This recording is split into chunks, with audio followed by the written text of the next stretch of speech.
नागपुर के औद्योगिक महोत्सव में बिना किसी सवाल के खुद गडकरी ने छेड़ी रिटायरमेंट की बात। आरएसएस के करीब होने के बावजूद भाजपा की टॉप लीडरशिप में गडकरी को साइडलाइन करने की चर्चा।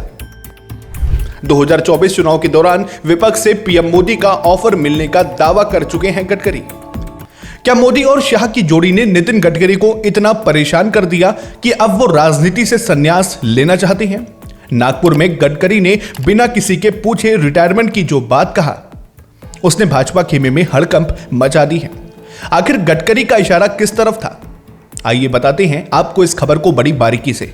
नमस्कार, मैं हूं अर्चित और आप देख रहे हैं दैनिक डिजिटल लाइव, ताजा खबरें निष्पक्षता के साथ। केंद्रीय मंत्री नितिन गडकरी ने अपने एक ताजा बयान से भारतीय जनता पार्टी के भीतर एक नई बहस छेड़ दी है। नागपुर में एडवांटेज विदर्भ कार्यक्रम को संबोधित करते हुए गडकरी ने खुलकर रिटायरमेंट की बात की। उन्होंने कहा कि अब हमें धीरे धीरे रिटायर होना चाहिए और नई जनरेशन को जिम्मेदारी देनी चाहिए। जब गाड़ी ठीक से चलने लगे तो हमें हटकर कोई दूसरा काम या मार्गदर्शन करना चाहिए। हैरानी की बात यह है कि गडकरी से किसी ने संन्यास पर सवाल नहीं पूछा था, उन्होंने खुद ही इस मुद्दे को छेड़ा। जरा सुनिए इस बयान को। तो एक तीसरा साल है और ये बहुत कम समय में आशीष के नेतृत्व में बहुत अच्छा काम हुआ। इस बार यंग जनरेशन को भी उन्होंने इन्वॉल्व किया है और मैं ये मानता हूँ कि धीरे धीरे ये जो जनरेशन है ये भी बदलनी चाहिए। अभी आशीष के पिताजी मेरे दोस्त हैं, अभी हमको धीरे धीरे अलग रिटायर करना चाहिए और नई नई जनरेशन को जिम्मेदारी देनी चाहिए। और जब गाड़ी ठीक से चलने लगती है तो हमने विड्रॉ के दूसरा काम करना चाहिए। तो मुझे लगता है कि बहुत अच्छी तरह से यंग एंटरप्रेन्योर नागपुर में है, उनको मैं विशेष रूप से अनुरोध करूंगा जो अलग अलग सेक्टर के हैं वो नेतृत्व करें। तो सुना, गडकरी के इस बयान के ठीक बाद नितिन नवीन ने भाजपा अध्यक्ष पद के लिए नामांकन भरा है, जिससे चर्चाएं तेज हैं कि क्या गडकरी को वो सम्मान नहीं मिल रहा जिसके वो हकदार हैं।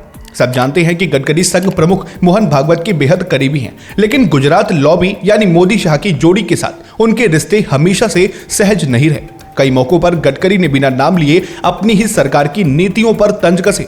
चर्चा ये है कि भाजपा के 75 साल वाले रिटायरमेंट रूल को याद दिलाकर क्या गडकरी सीधे पीएम मोदी पर निशाना साध रहे हैं।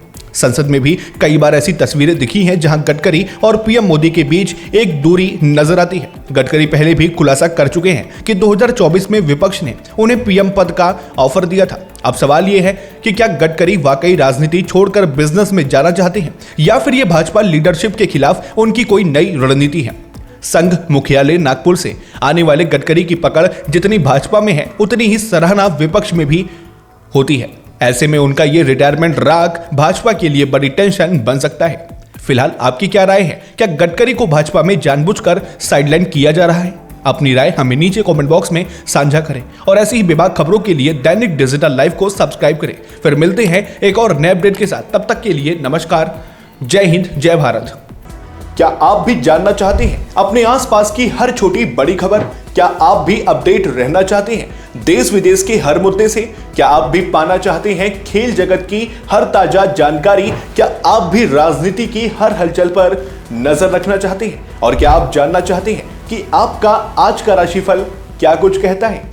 तो देर किस बात की, अभी सब्सक्राइब करें दैनिक डिजिटल लाइव को और दबाएं बेल आइकन भी, ताकि वीडियो के लेटेस्ट अपडेट्स आपको तुरंत मिल सके। जी हां, बिल्कुल तुरंत। और ध्यान रहे, अगर आप चाहते हैं कि आपके क्षेत्र की ताजा खबरें और स्थानीय मुद्दों को हम अपने चैनल या वेबसाइट के माध्यम से प्रस्तुत करें, या फिर आप पत्रकारिता में अपना करियर बनाना चाहते हैं और हमारे साथ जुड़कर अपनी प्रतिभा को नया आयाम देना चाहते हैं, तो हमारे दैनिक डिजिटल लाइव में आपके लिए विशेष अवसर उपलब्ध है। बिना देर किए नीचे दिए गए नंबर पर संपर्क करें और जुड़े दैनिक डिजिटल लाइव के साथ।